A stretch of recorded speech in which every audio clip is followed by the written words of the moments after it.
This is an article I've been waiting to see for a while. So it says the rooftop solar industry could be on the verge of collapse. You go to time.com and you can find that article under that headline. Basically, it explains a lot of the problems of solar. So if you guys don't know, and I've talked about this at least twice on this platform, the door-to-door salespeople and the guys you see at like Costco's and places selling solar, it is all a scam. So I'm going to give you a recap of how that process works. You have somebody that says, hey, do you want to help the environment? You want to roll back your utility usage? Get solar. We'll install it and you can get it absolutely for free. And that is a scam, and the practices that have been there are so dirty.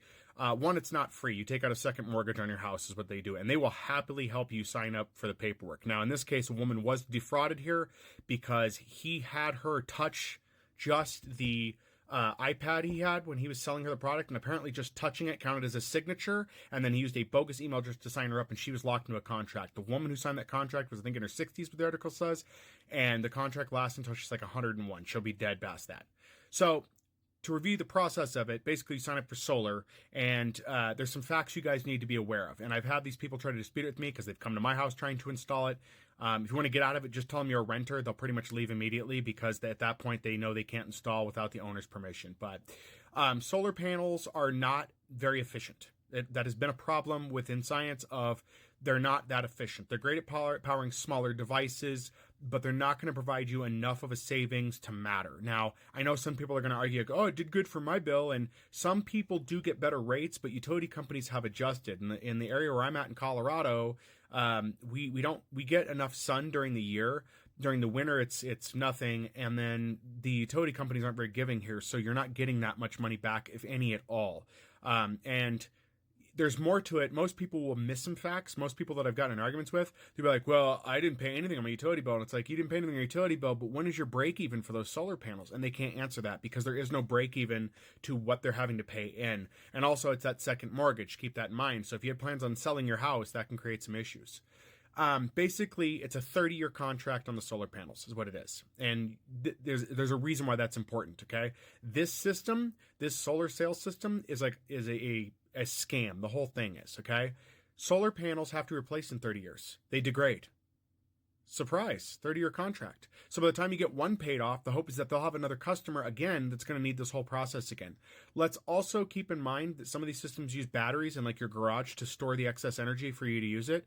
Those batteries are going to degrade about every 10 years. That's been shown in numerous studies. So now you're at the cost of batteries. In the case of that woman, she doesn't outright say it, but I'm going to assume they sold her a battery package with solar. That means in 30 years, she needs to get the solar panels replaced at whatever cost it is at that time, plus installation, labor, all of that.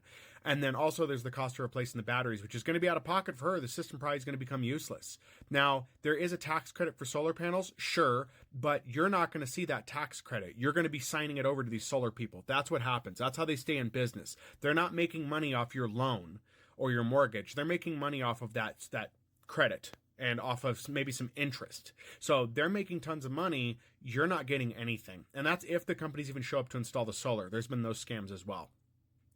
I would love for there to be green technology that is going to help us out of the mess we're in and offset some of this stuff, but it's just not. With how solar panels are produced, all of that, the lack of availability to recycle them, getting solar at this point for your home as a solution is something that is going to be more damaging to the environment at this point. There's also evidence showing at this point, you can look these up in different investigations into it. The companies that do these, that replace your panels, they're taking the old ones, but they're dumping them. They're not actually recycling them. Same with the batteries. They're not necessarily recycling the batteries if your system requires batteries. They're just dumping them, which is so bad. So don't buy into the solar stuff. As soon as the solar industry goes away, the better off everybody's going to be. It's always predatory. These guys are worse than used car salesmen. I'm not even kidding. Go ahead. Go ahead and do yourself a favor if you encounter them. Go ahead and run down the rabbit hole with them, and you'll quickly see they start making false claims. Like, go research solar installation stuff, and then start looking at what these guys are doing. And a lot of the claims they make are false. There is some truth, like, solar is a green energy, but that's about the extent of it. Is just the solar portion. Like, a solar calculator is technically green energy, but beyond powering that calculator, it's not going to have any other net benefit. I could try to sell you that. I could tell you, like, maybe because you're not using batteries, it's going to save you money over the long course of time. But, like, it's not that great and it's not worth it. There are other things you can be doing. There are better things you can be doing. And I know somebody in the comments, if I don't say it, is going to be like, well, like what? Check the efficiency of everything in your home. And I'm not talking just electric. Use LED light bulbs where you can. You want to cut your electric bill? Use LED light bulbs. Especially if you're like me and you like to leave lights on in certain rooms in the house, run LED bulbs. You'll save energy that way. Look at, I know this is kind of off topic from here, but it is something to look into. Make sure your toilet's seals are good. What do I mean by that? In the back of the toilet, in the tank, make sure your toilet's not leaking. I had 2 leaky toilets in my house where the rubber seals had gone out. My bill was almost $500 a month because of the water. Replacing the seals, the floats, all of that, and just maintaining the toilet. Not replacing, just maintaining. And it cost me less than $20 to maintenance my toilet, each one. Brought my bill down to $237 in the first month. And now my bill's sitting around $200. Now, I have other things I need to do in my house. I don't have the capability to do these things. If you can replace your heater, if it's an older heater, get it replaced, because most likely it's either leaking gas or it's not as efficient as it could be. If you have the money to put out 10 grand and you can get heat exchangers, those are the units that they go on the outside of your house. They're little like narrow boxes with a big fan, and there's tubes that run up to a wall unit that's a ventless, it's a ductless system. Those are the most efficient you can get. They don't work in all areas. If you're in an area that gets super cold, it may not work. We're talking sub-zero temperatures. It may not work efficiently, but they also provide heat because they also extract heat from the ground and they pump stuff into the ground as well, and those are most efficient both electrically and for use in your house. Those are more expensive changes, but they will save you money.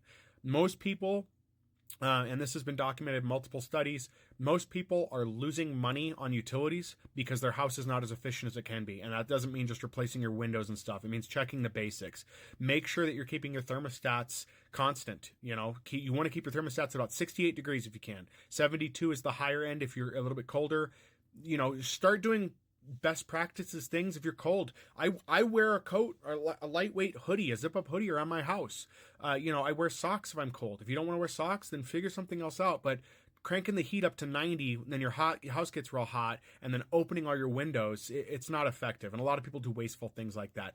Really read into those things that teach you about energy savings, but also make sure things like toilets, sinks, stuff like that aren't leaking. Make sure you get those things fixed because they will be costing you. Even if you're a renter, you have the right to ask to have these things repaired. If you have to repair it yourself, you can get reimbursed for the cost of the repair. Get these things done. It's very important, and it'll save you a lot of money. I have bills that I posted online before showing people, like, this is what I did and this is how much money I saved. So there are options, guys, but don't fall for the scams.